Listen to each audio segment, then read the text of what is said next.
Vocês ouviram o que eu disse, Jesus falando. Eu vou, mas voltarei para ficar com vocês.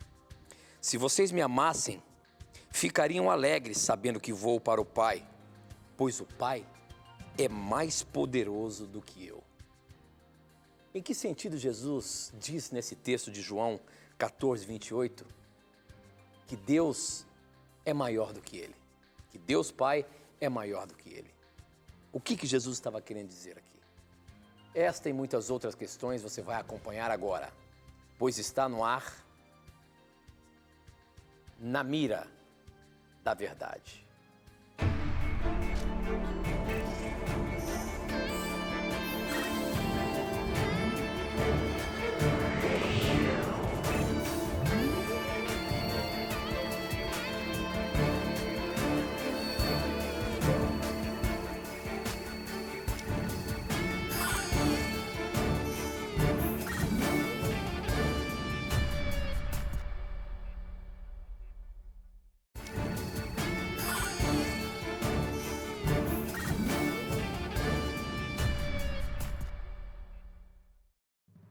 Olá, seja muito bem-vindo. Estamos começando mais um programa Na Mira da Verdade. E como sempre, é muito bom ter a sua companhia aqui. Estamos ao vivo e é um prazer receber você como nosso telespectador, onde quer que você esteja. Talvez você esteja nos assistindo através do Facebook, talvez você esteja assistindo através de uma parabólica ou, quem sabe, por uma de nossas emissoras de TV espalhadas por todo o nosso país. Sinta-se abraçado, lembre-se sempre que é você quem faz o programa acontecer. Afinal de contas, a gente espera aqui que você mande a sua pergunta para que o programa possa acontecer. Daqui a pouquinho eu falo como que você faz para mandar a sua pergunta, tem vários caminhos e você participa tirando as suas dúvidas e juntos aprendemos mais da Palavra de Deus. E quem está com a gente para responder as nossas dúvidas através da Palavra de Deus e está na mira da verdade é ele, professor Leandro Quadros. E aí, professor, como vai? Tudo bem. Quero começar agradecendo, Tito, ao nosso telespectador, a nossa telespectadora por acompanhar o programa. Quem sabe alguém esteja assistindo pela primeira vez, vai ser uma honra ter você conosco. É um programa de perguntas e respostas bíblicas e esperamos que você também participe enviando a sua dúvida. E eu quero também começar mandando alguns abraços especiais. Primeiramente, um abraço para todos os amigos, de Ubatuba, São Paulo. Há 2 semanas eu estive com eles numa programação intitulada Quebrando o Silêncio, que é um programa da Igreja Adventista para incentivar as pessoas a não tolerarem abusos, quebrar realmente o silêncio em relação a isso. Então, um abraço a todos que participaram da programação ao longo do dia. Um abraço também aos amigos todos da Igreja Vila Assunção, de Santo André, onde eu estive nesse final de semana. Que Deus abençoe a todos. E aqui um abraço também para o Coral Adventista de Sacramento, de Sacramento, em Belém, Pará. E também para a Jéssica Mota, Raí Mota, Riquele e Silvia Mota, que participaram da programação. Que Deus abençoe. E o último abraço vai aqui para um jovenzinho, o Matheus da Silva Santos. Ele fez um desenho meu aqui, Vamos ver se a câmera consegue pegar. O desenho, na verdade, ficou melhor que o original, Então ele mandou aqui um desenho do cabelo, da gravata e tudo mais. As crianças fazem isso constantemente. Eu queria agradecer a todas as crianças e aqui em especial ao Matheus da Silva Santos, Que Deus abençoe a você. Obrigado pelo carinho e vamos em frente aí responder às suas dúvidas aqui no programa. Muito bem, professor, muito bem. Nós começamos o programa hoje falando sobre um assunto que está ali no livro de João, no capítulo 14, verso 27, onde dá-se a entender, ou pelo menos Jesus está dizendo aqui, que o Pai é maior que ele. E a pergunta do Machado, o Márcio Machado Gomes, ou melhor, Márcio Machado de Goiânia, Goianira, Goiás, olha aí, ele perguntou em que sentido Jesus diz que o Pai é maior que ele. Nós lemos aqui que ele diz que o Pai, nessa minha versão aqui, diz assim, é mais poderoso do que eu. Professor Leandro Quadros, em que sentido Jesus está dizendo aqui que Deus Pai é maior que ele? A Trindade, o Deus Pai, Deus Filho e Espírito Santo, não é uma coisa só? São 3 pessoas, mas com a mesma essência, o mesmo poder? Nós temos que destacar que em relação a Jesus Cristo, existem dois grupos de textos bíblicos, pelo menos, tá? Textos que falam do Jesus encarnado, né, na sua condição divina humana, e textos que falam do Jesus divino, na sua condição divina. João 14, 28 é um texto que fala de Cristo na sua condição encarnada, tá?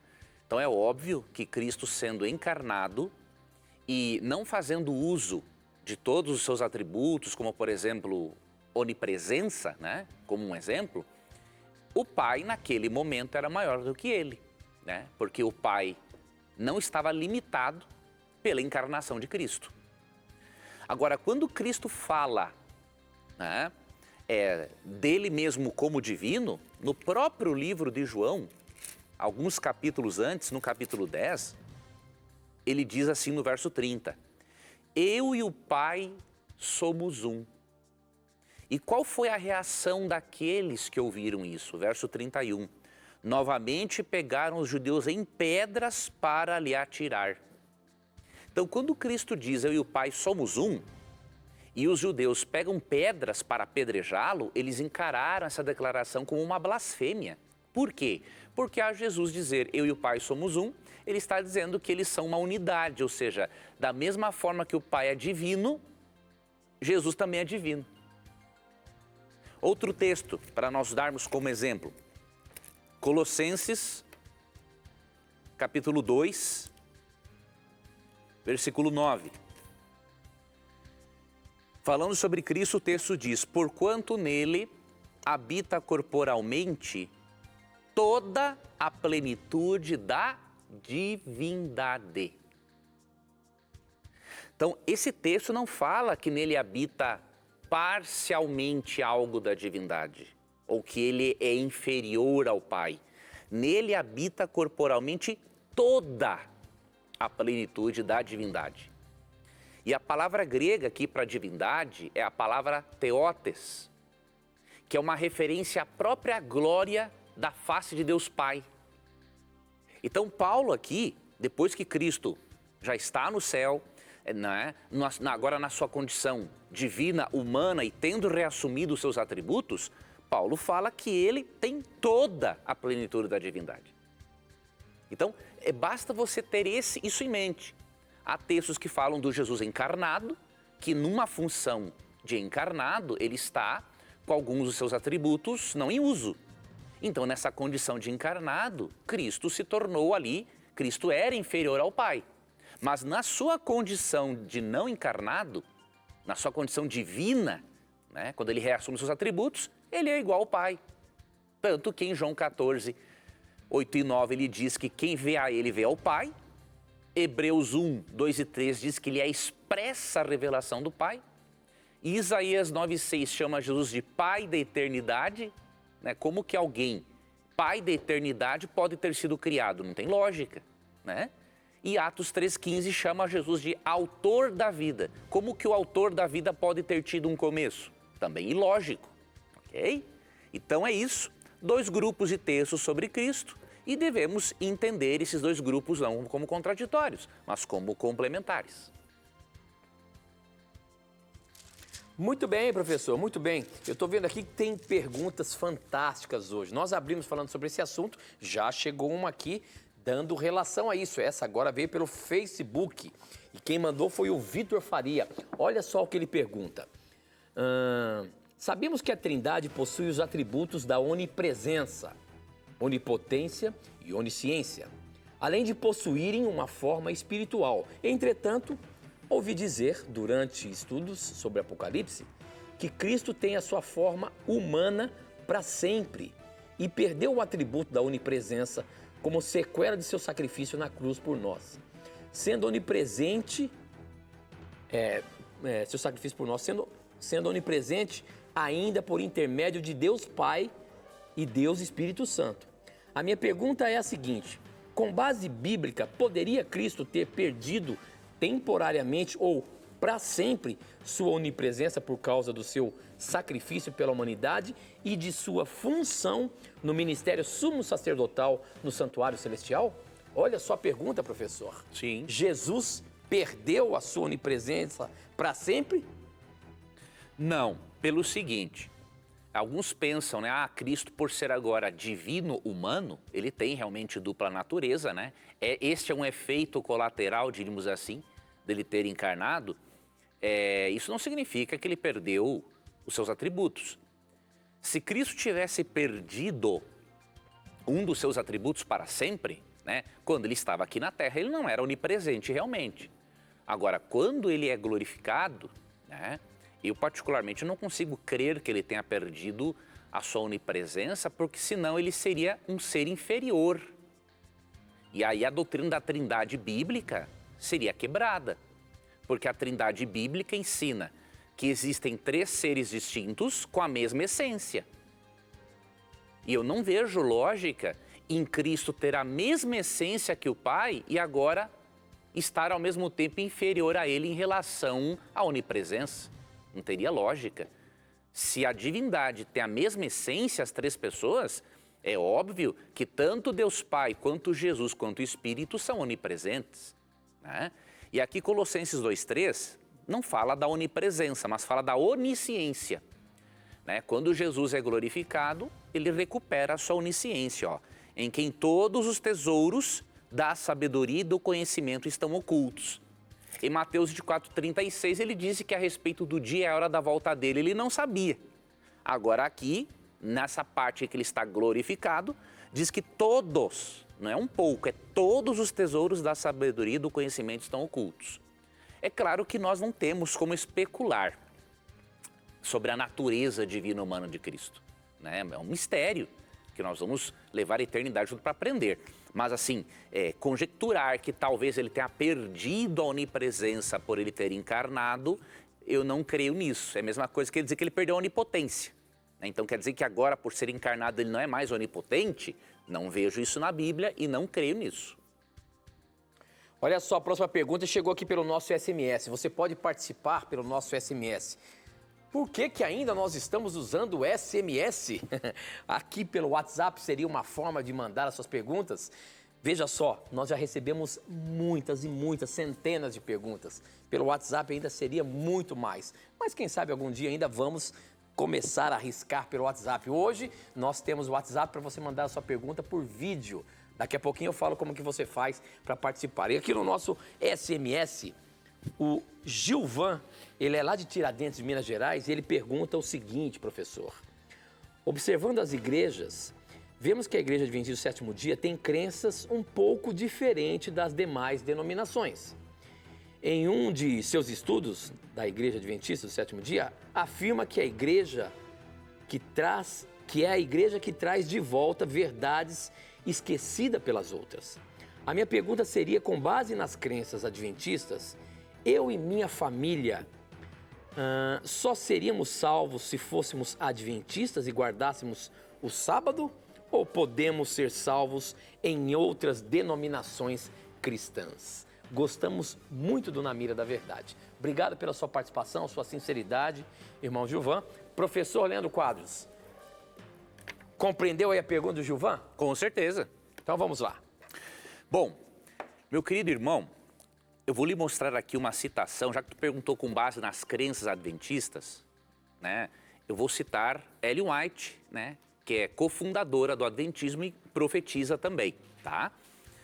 Olha o que ela fala no livro Grande Conflito, página 449. Mas os cristãos das gerações passadas observaram o domingo, supondo que, em assim fazendo, estavam a guardar o sábado bíblico. E hoje existem verdadeiros cristãos em todas as igrejas, não excetuando a comunhão católica romana, ou seja, tanto no protestantismo quanto no catolicismo, em qualquer outra religião, né, tem verdadeiros filhos de Deus, que creem sinceramente ser o domingo dia de repouso divinamente instituído. Deus aceita a sinceridade de propósito de tais pessoas e sua integridade. Então, as pessoas que não conhecem todas as verdades bíblicas, como por exemplo a observância do sábado como o dia do Senhor e não o domingo, e que vierem a descansar em Cristo sem ter este conhecimento, Deus, pela graça de Jesus, ele completa aquilo que falta na pessoa. Então Deus vai aceitar, pelo sacrifício de Cristo, não é? A sinceridade e o propósito dessas pessoas. Agora, haverá um momento na história que a coisa vai ser diferente. Ela continua, ó. Quando, porém, a observância do domingo for imposta por lei, essa é a interpretação que nós temos de Apocalipse 13. Usando o método historicista de interpretação, nós cremos que haverá um decreto que obrigará os cristãos a aceitar um falso dia de adoração no lugar do sábado bíblico, tá? Aí ela diz assim, quando, porém, a observância do domingo for imposta por lei e o mundo for esclarecido relativamente à obrigação do verdadeiro sábado, quem então transgredir o mandamento de Deus para obedecer a um preceito que não tem maior autoridade que a de Roma, né, Roma papal, honrará desta maneira ao papado mais do que a Deus. Prestará homenagem a Roma e ao poder que impõe a instituição que Roma ordenou. Adorará a besta e a sua imagem. Consequentemente, essa pessoa vai se perder. Então depende, meu irmão, do nível de conhecimento de cada pessoa, né? Cada pessoa tem um nível de conhecimento. E a pessoa que vive aquilo que ela conhece, né?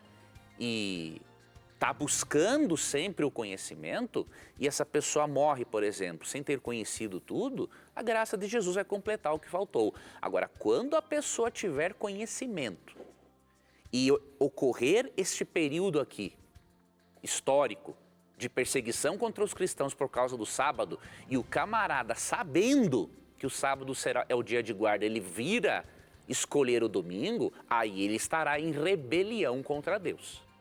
Então, essa é a nossa crença, tá? Creio ser equilibrada e de acordo com a Bíblia também, né? Em João 10,16 diz que Cristo tem um rebanho e um pastor. Ele quer formar um povo de todas as igrejas para aguardar a volta de Cristo. Mas também em Apocalipse 18,4, falando de Babilônia, a confusão religiosa que há no mundo, Deus convida, ó, sai dela, povo meu, para não ser cúmplices nos seus pecados. Tá? Então Deus faz um convite, que a pessoa que quer estar preparada para a volta de Cristo saia da confusão religiosa que há no mundo e se una a Deus e ao seu povo para aguardar a volta de Cristo. Mas, repito, os filhos de Deus então estão em todos os lugares, o Espírito está trabalhando neles, né, conduzindo-os, e você, meu irmão, e sua família são um grande exemplo disso. Muito bem, eu queria aproveitar, após essa explicação interessante do professor Leno Quadros, essa pergunta, eu queria dizer que você pode estudar a Bíblia com a gente através de um curso bíblico que oferecemos aqui no Na Mira da Verdade gratuitamente. Isso mesmo, esse aqui, ó, Verdades para o Tempo do Fim. Nós cremos que estamos vivendo no tempo do fim. E para você ter esse curso bíblico que vai falar de vários temas relacionados a esse tempo que nós estamos vivendo e muitos assuntos interessantes, como esse, por exemplo, que foi tratado aqui, pedindo agora, se você quiser, entra no nosso blog, novotempo.com/Na Mira da Verdade. novotempo.com/Na Mira da Verdade. Lá embaixo você vai ver a imagem dessa revista aqui, ó. Você clica nela e você vai ser direcionado para fazer um cadastro para que ela possa chegar aí na sua casa sem você pagar nada, tá bom? Estude com a gente, vamos aprender muita coisa. Olha só um dos temas que tem aqui, dessas perguntas que você teve aí a resposta. Por que tantas religiões? O que a Bíblia fala nesse contexto aí? Um passo da liberdade, um dia a ser lembrado. Será que é o sábado? Todo olho verá. Como vai ser isso? Todo mundo vai ver Jesus voltar nas nuvens do céu? O que a Bíblia fala? Então tem muitos temas aqui, são 16 temas nesse estudo bíblico que você vai aprender muita coisa. Milhares de pessoas já pediram. Se você ainda não pediu, peça agora mesmo. Se você preferir, você pode ligar para a gente no horário comercial para 0 Operadora 12 2127 3121, tá bom? Fala que você quer receber o curso bíblico do Na Mira da Verdade, que chama Verdades para o Tempo do Fim, e ele vai chegar aí na sua casa, tá bom? Nós temos que ir para o intervalo rapidinho, aproveite o intervalo, faça a sua pergunta, manda pra gente, a gente volta já já.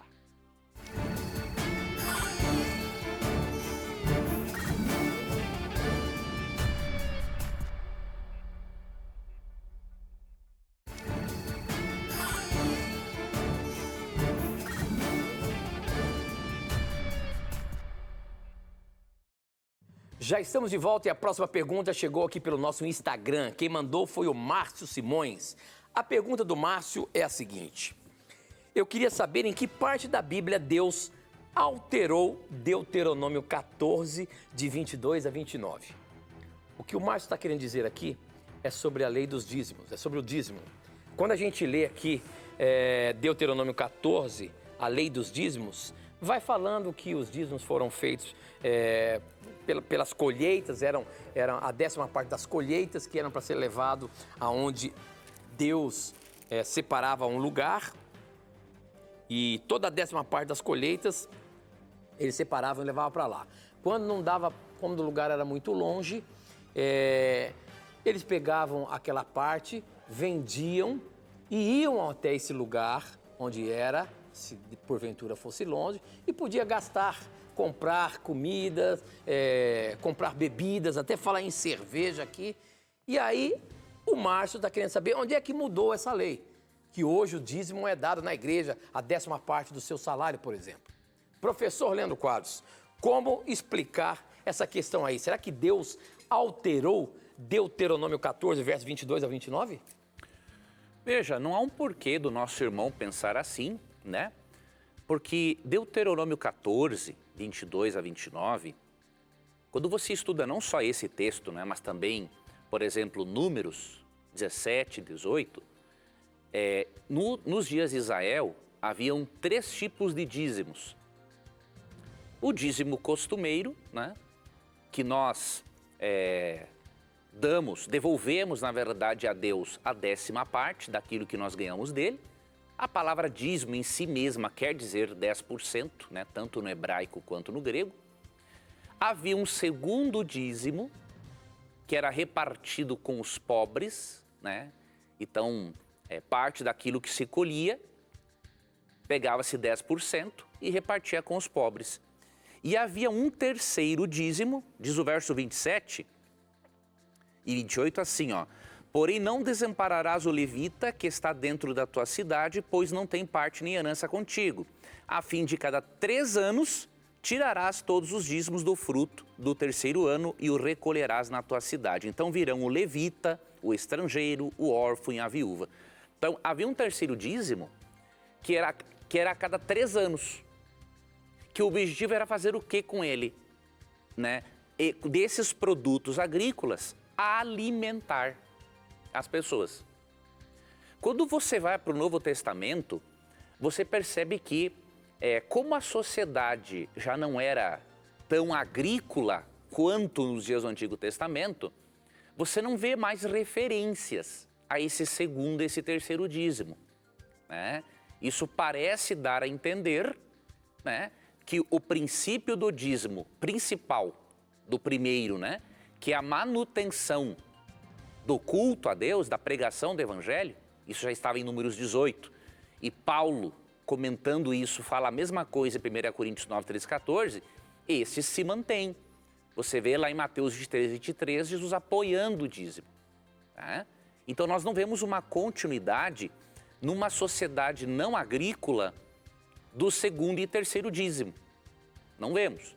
Agora, quem deseja praticar isso também não está errado, né? Tem pessoas, eu conheço um irmão da igreja, né, que ele, além dos 10% de dízimo, ele dá 40% de oferta.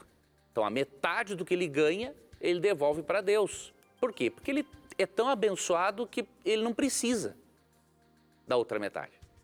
Então eu creio que essa é uma questão, o que a Bíblia pede é que você dizime e oferte.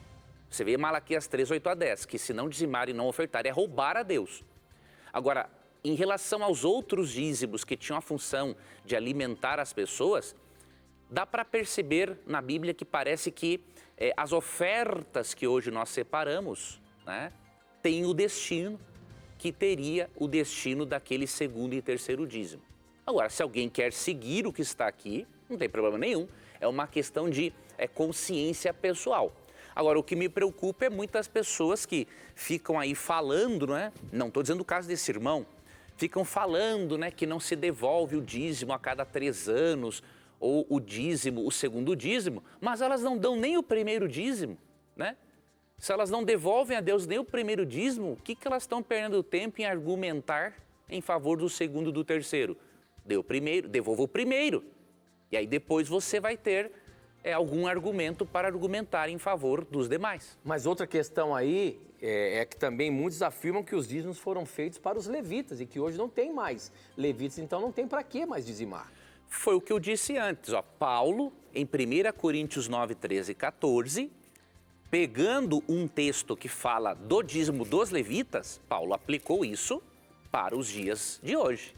Então, essa ideia de que é só para levitas, isso é um absurdo, né? Então, 1 Coríntios 9, 13 e 14, Paulo, citando Números 18, ele diz assim: não sabeis vós que os que prestam serviços sagrados do próprio templo se alimentam? E quem serve ao altar, do altar tira o seu sustento? Assim ordenou também o Senhor aos que pregam o evangelho, que vivam do evangelho. Então, Paulo aqui pega Números 18 e aplica a realidade presente, diríamos assim, aos que pregam o evangelho, que vivam do evangelho, assim como os levitas viviam dos dízimos, por eles serem responsáveis pelo culto a Deus. Então tem essa lógica. Os levitas não existem mais, então não existe dízimo. Tem lógica. Paulo aqui aplicou para o ministério atual. Sem contar que Malaquias 3, 8 a 10 diz que não dizimar é roubar a Deus. Então quer dizer que naquela época, quando tinham levitas, não se poderia roubar a Deus. Agora que não tem levitas, se pode roubar a Deus? Tá de brincadeira, né? Ok, muito bem. Agora a próxima pergunta que chegou aqui pelo nosso SMS, ela está baseada ali, uma dúvida com um dos frutos do Espírito, que é a paciência. Quem mandou a pergunta foi a Isabel. Ela é adventista, lá de Esteio, no Rio Grande do Sul, e a pergunta dela ficou assim, ó. Sendo a paciência um dos frutos do Espírito, como Deus age na vida de um cristão? Ele permitiria que vários problemas aconteçam em nossa vida para testar a nossa paciência? Como devo esperar que Deus haja quando peço paciência a Ele? Os meus problemas aumentarão como forma de me testar? Como é que é isso, professor? A paciência que é falada ali como fruto do Espírito. E quando a gente pede paciência para Deus, o que ele espera da gente? Será que ele testa mais a gente ainda para nos dar a paciência? Primeiramente, o verso 22 de Gálatas 5, né, diz assim: mas o fruto do Espírito é amor, alegria, paz, longanimidade, né?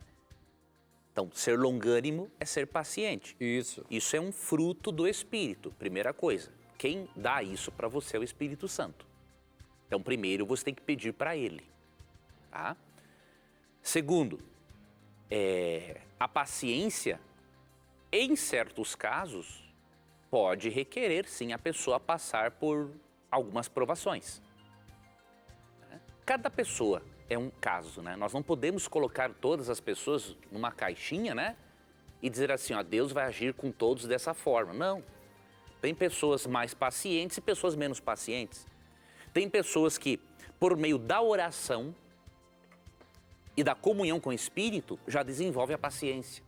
Há outras pessoas que não. Elas vão ter que ter, além da oração e da comunhão, passar por provações para poderem desenvolver a paciência, né? Agora, as provações que Deus manda, nós não podemos confundir com os problemas que nós trazemos para nós mesmos. O princípio de Gálatas 6, verso 7. Aquilo que o homem plantar, ele colherá. Então, se eu planto coisas ruins, eu colho coisas ruins. Então, não foi Deus que mandou aquele problema para testar minha paciência. Fui eu mesmo que mandei esse problema. Tá? Então, pense desta forma equilibrada, né? Peça ao Espírito Santo paciência e Ele que conhece a sua personalidade, Ele vai saber a melhor forma de ajudar você a desenvolver este dom precioso que não apenas vai ajudar você a perseverar na caminhada cristã, como vai te proporcionar muita saúde mental e, consequentemente, saúde física. Muito bem, professor. Eu estou lendo aqui agora Salmos 91, verso 11, que diz o seguinte: Deus mandará que os anjos dele cuidem de você para protegê-lo, aonde quer que você for. A pergunta do Jamil Roncone, lá do 13 de maio de Santa Catarina, é a seguinte: esse Salmo 91:11 me dá embasamento para crer que existe anjo da guarda? Se sim, existe mais algum texto falando a respeito? Sim, nós podemos crer, sim, que os anjos, né, Deus comissiona, sim, um anjo para cuidar de cada ser humano. Aqui fala, né, no Salmo 91:11, que aos seus anjos dará ordens a teu respeito para que te guardem todos os teus caminhos.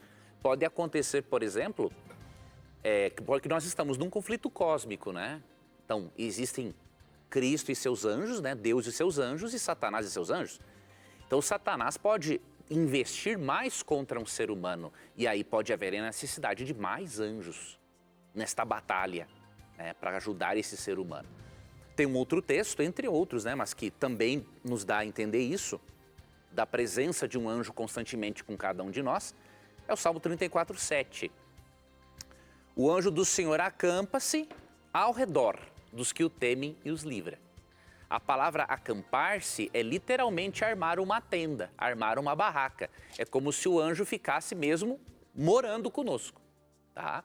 Então esses textos nos dão sim a entender que Deus usa dos anjos, além de outras funções, obviamente, como diz Hebreus 1:14, para poder proteger os seus filhos neste conflito cósmico entre o bem e o mal. Porque Deus tem os seus anjos para nos influenciar para o bem e nos proteger. O diabo tem os anjos dele para nos influenciar para o mal, para nos destruir. Ok, muito bem. Olha só a pergunta que chegou aqui pelo nosso SMS. É do Fabrício. O Fabrício é psicólogo cristão e ele diz o seguinte: passa muita dúvida, tanto em pais como a mim, que sou pai de uma menina de 3 anos, sobre o ato de em que ponto pode-se dar umas palmadas na criança para educá-la. Nunca fizemos isso. Eu não concordo com palmadas. Agora, o que diz a Bíblia a respeito? Graça e paz, grande programa. Abraço. Obrigado, Fabrício. Sua pergunta está na mira da verdade. Professor, a Bíblia fala alguma coisa sobre educar a criança com umas palmadinhas? A Bíblia não ensina a dar palmadas. A Bíblia ensina o uso da varinha. E vou explicar o porquê.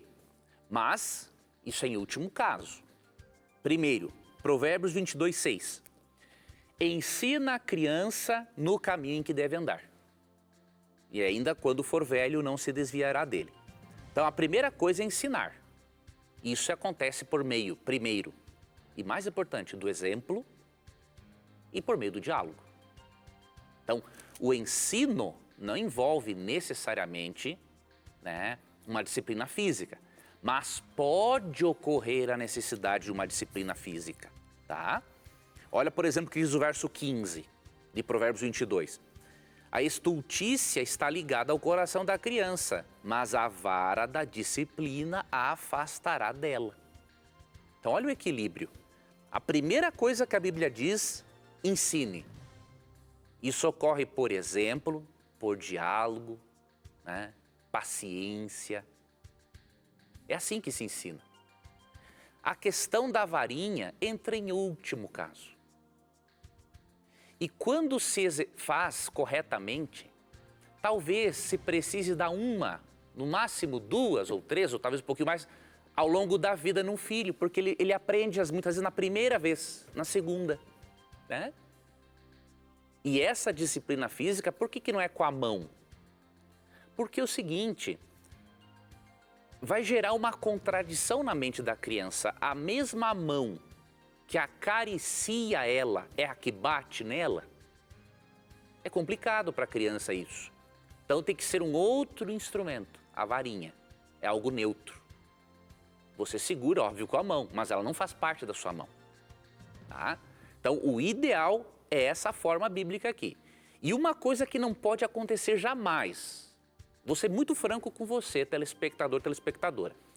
Um pai ou uma mãe que bate no rosto de um filho é um pai ou uma mãe bandido ou bandida, tá? Porque bater no rosto de uma criança ou na boca, isso não educa, isso transmite o seu ódio para ela, gerando nela ódio, amargura e traumas importantes que vão se manifestar na adolescência ou na vida adulta. Então não seja irresponsável. O Salmo 127:3 diz que os filhos são herança do Senhor. E se você cuidar de forma errada, ficar batendo no rosto do teu filho, na boca dele, Deus vai te cobrar isso, viu? Pesado. Porque o filho não pertence a você. Ele é um presente de Deus para você cuidar. É herança do Senhor. Então, siga, telespectador e telespectador, este conselho bíblico. Provérbios 22:6, ensine, por exemplo, preceito, diálogo, paciência. E se necessitar do recurso físico, né, porque a criança pode te desafiar para ela saber o limite seu e o dela também, aí pode ser que uma vez ou outra você precise disso. Agora, os pais que têm que toda hora estar dando varada nos filhos, é pai e mãe despreparado, né? Ele acha que é assim que se ensina um filho. Não é assim.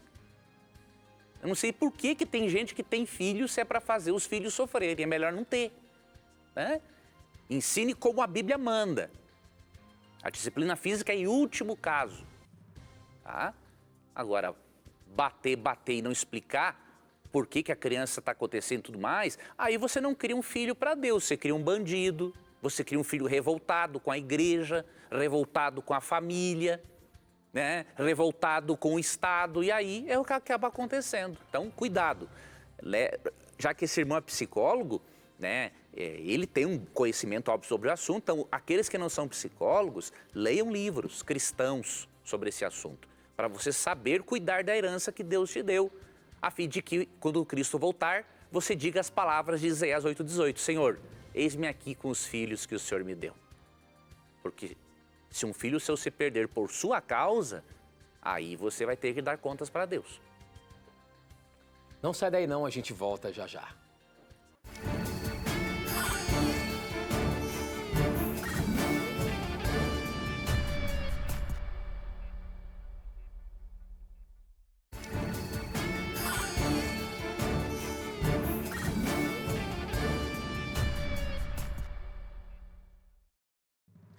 Já estamos de volta ao vivo e para você participar, você pode mandar suas perguntas pelo nosso SMS. O número é 12 98151 0101. Participa também mandando através do Facebook, namiradaverdade.nt. Estamos ao vivo também no Facebook. E pelo nosso Instagram, @namiradaverdade. Mande as suas perguntas para a gente e vamos juntos aprender. Ainda tem o nosso blog também, hein? novotempo.com/namiradaverdade. Você pode mandar sua pergunta por lá também. Essa aqui chegou pelo nosso SMS e a pergunta é o seguinte. Êxodo 20, verso 7, professor, diz, não tomará seu santo nome em vão. Então, como é não tomar o nome de Deus em vão, professor? O que a Bíblia fala? Como que a gente entende esse mandamento? Não tomarás o nome do Senhor teu Deus em vão. Quando eu falo assim, ai meu Deus do céu, que burrada que eu fiz. Será que eu estou falando, estou levando o nome de Deus em vão? Ou quando eu falo assim, pelo amor de Deus, para de fazer tanta besteira. Será que eu estou levando o nome de Deus em vão?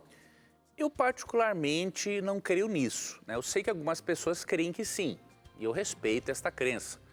Agora, não tomar o nome de Deus em vão, primariamente, era não pronunciar o nome sagrado de Deus à toa, né? Então, por exemplo, um escriba que fosse copiar do original bíblico, fazer uma cópia, primeiro eles nem pronunciavam o nome de Deus de tanta reverência para com ele. E quando escrevesse esse nome, né, escrevia-se com a pena de ouro, de tanta reverência para com este nome. Agora, nós não temos uma certeza de qual é o nome de Deus, né, no hebraico. Alguns dizem Jeová, outros dizem Yahweh, outros teólogos dizem não tem como ter certeza, e realmente não tem. Entretanto, como o nome está relacionado mais à pessoa do que simplesmente uma nomenclatura, não é?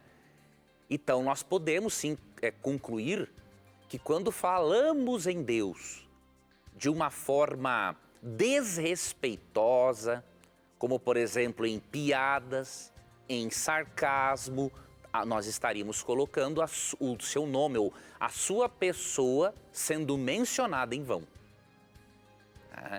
Então, pense duas vezes, quando você falar Deus, né, mesmo que o nome sagrado de Deus, a pronúncia tenha se perdido, né, há muito tempo, mas quando você falar em Deus, né, que é uma referência à pessoa da divindade, à divindade que nos criou, pense assim, eu falaria desta forma com meu pai, com minha mãe, com um juiz ou com uma autoridade?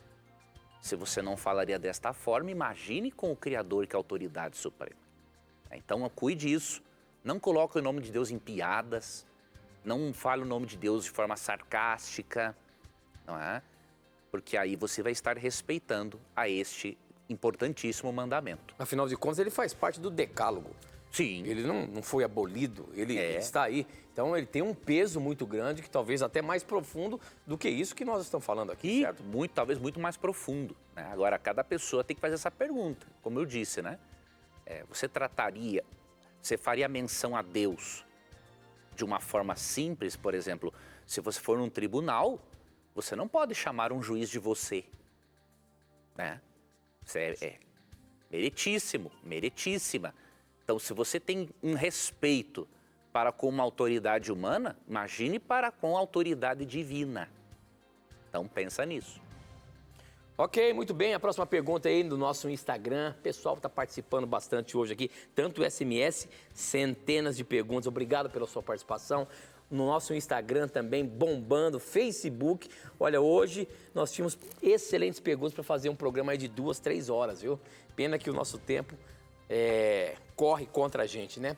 Essa pergunta aqui quem mandou foi a Débora Luciana Santos. Ela diz o seguinte: boa noite, paz e graça, sou de Anápolis, Goiás, e a minha pergunta é a seguinte: depois do milênio, Satanás será solto e de que forma ele se apresentará? Será em forma humana para atacar o povo de Deus, como diz lá em Apocalipse 21 ou 22? Como é que é isso, professor? Veja, a Bíblia, ela menciona que quando Jesus voltar, ele vai ressuscitar os mortos, transformar os vivos e levá-los para o céu. Isso está em 1 Tessalonicenses 4, 16 e 17. Neste momento em que ele leva os justos, né, para o céu, os que estavam vivos e os que foram ressuscitados, as pessoas ímpias são mortas pelo resplendor da glória de Cristo. Diz 2 Tessalonicenses 1, versos 7 a 9. Estando os justos no céu e os ímpios mortos, a terra permanecerá isolada por um período de 1000 anos. Esse período de 1000 anos, né, é retratado em Apocalipse 20 como sendo a prisão de Satanás. E ali diz que ele foi acorrentado. Não que ele foi literalmente acorrentado aqui. Ele é acorrentado, preso pelas circunstâncias nas quais ele se encontra. Como os justos estão no céu e os ímpios mortos, ele não tem ninguém para lhe tentar e fazer o mal. E isso é uma tortura para ele. E aí quando você vê Apocalipse 20, dos versos 7 a 9, você vê que vai ocorrer a ressurreição dos ímpios, para eles depois serem jogados no lago de fogo, depois do milênio. E neste momento diz que Satanás reúne esses ímpios para marchar com eles em direção à cidade santa que está descendo. A Bíblia diz simplesmente que Satanás fará isso. Possivelmente ele vai fazer isso na forma como ele é, como um anjo. Se ele fizesse isso só de uma forma humana, a Bíblia nos teria deixado essa explicação. Então temos que aceitar o texto da forma como ele se apresenta para nós. Muito bem. Nós temos aí uma pergunta que foi feita por vídeo, através do nosso WhatsApp, que a gente só usa para fazer pergunta em vídeo. Nosso WhatsApp é 12 98182, ou melhor, 98283 0099. Esse é o nosso WhatsApp para você mandar uma pergunta em vídeo. E nós temos uma agora que nós vamos ver aí, se eu não me engano, é o André. Vamos ver a pergunta do André. Boa noite, irmão Tito, irmão Leandro, tudo bem? Quero fazer uma pergunta. No livro de Eclesiastes, capítulo 12, versículo 7, citado pelo rei Salomão, diz que quando a pessoa morre, o pó volta para a terra e o espírito volta para Deus que o deu, né, que é o fôlego de vida. E lá no livro de Atos, capítulo 7, versículo 59, quando Estevão morre, nosso Senhor Jesus Cristo recebe o espírito dele, né, que é o fôlego de vida. E Jesus Cristo é Yahvé, o Deus do Antigo Testamento? Eu quero fazer essa pergunta, me tira essa dúvida. Veja, Jesus Cristo realmente, ele também é Javé ou Yahweh no Antigo Testamento, tá? Então ele realmente, ele pode receber o fôlego de vida de alguém. E por quê? Olha esse texto aqui, que interessante, ó. Atos, capítulo 3, verso 15. Olha como Pedro chama Jesus nesse texto, meu irmão. Atos 3,15, ó. Dessarte, vamos pegar, essa palavra dessarte é um português muito antigo, né? Vamos pegar aqui uma outra tradução.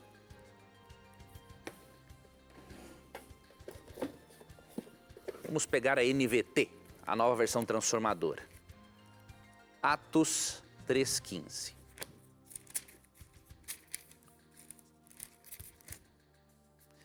Diz assim: mataram o autor da vida, mas Deus o ressuscitou dos mortos. E nós somos testemunhas desse fato. Então, como Jesus é chamado de autor da vida, a sua análise foi muito interessante, meu irmão. Enquanto que Eclesiastes 12:7 diz que o fôlego de vida ou espírito volta para Deus, e Atos 7, 54 a 56, Pedro diz: Senhor Jesus, recebe meu espírito, ou seja, recebe a minha vida, o fôlego de vida. E como Jesus é chamado em Atos 3,15 de autor da vida, tanto Jesus, quanto o Pai, quanto o Espírito, recebe este fôlego de vida. Agora, não quer dizer que esse fôlego de vida é um espírito que está no céu. Não, como eu falei, fôlego de vida. Isso. Né? Fôlego de vida é um princípio vital. É o sopro de Deus. Né? Lembre de Gênesis 2,7, telespectador. Gênesis 2,7 diz, não é? Que Deus formou o homem do pó da terra, soprou em suas narinas o fôlego de vida, que é o espírito, no hebraico, e o homem se tornou alma vivente. Ou seja, o homem não ganhou uma alma, ele se tornou uma alma. Tá? Então esse espírito é o poder vital de Deus. O sopro, o ruach, que saiu da boca de Deus. É este sopro que volta para Deus. Não é uma entidade consciente que sobrevive fora do corpo. A Bíblia não coaduna com este pensamento grego, com esta crença espírita, diríamos assim. Professor, eu tenho uma pergunta aqui para você responder em 2 minutos, hein? Que o nosso tempo já acabou. A pergunta é a seguinte, quem mandou foi o André Carvalho. Como entender a expressão Filho de Deus de Mateus 14:33? Foi Jesus gerado pelo Pai em algum momento? A expressão filho de Deus, interessante. Na nossa cultura, não é? Ser filho significa somente, né, ser gerado por alguém, ou óbvio, adotado por alguém, mas alguém criado, né? Mas na Bíblia não. Você quer entender o significado de filho de Deus, você tem que ler também João 5,18 e João 19,7. João 5,18 diz assim: por isso, pois, os judeus ainda mais procuravam matá-lo, porque não somente violava o sábado na compreensão deles, né? Mas também dizia que Deus era o seu próprio Pai, fazendo-se igual a Deus. Quando Cristo dizia que ele era filho de Deus, como que os judeus interpretavam isso? Igualdade. Então, filho de Deus é uma forma de destacar que Cristo é tão divino quanto o Pai. Não é filho no sentido ocidental do termo, ok? Para eles, filho significava tinha um significado como o nosso, ocidental, né? Alguém criado por alguém, mas também tinha um outro significado. Quando falava filho de Deus, o indivíduo estava se igualando a Deus, por isso que eles achavam que estava blasfemando. E em João 19:7 ocorre de novo a mesma coisa. Para você entender, É lógico. né? O texto diz assim: responderam-lhe os judeus, temos uma lei e de conformidade com a lei ele deve morrer, porque a si mesmo se fez filho de Deus.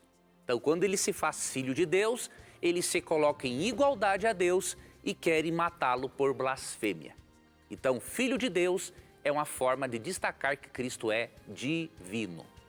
Muito bem, professor. Com essa, nós encerramos mais um Na Mira da Verdade. Lembrando que a semana que vem estaremos aqui ao vivo mais uma vez, se Deus quiser. Se Deus quiser. Obrigado, Tito, por apresentar as perguntas dos nossos telespectadores. Obrigado, querido telespectador e telespectadora, por sua companhia, por sua confiança. E lembre-se que sempre que você tiver a coragem de perguntar, somente a Bíblia terá coragem de lhe responder. E aqui você já sabe, sempre os seus questionamentos estarão na mira da verdade. Até o nosso próximo encontro. Tchau.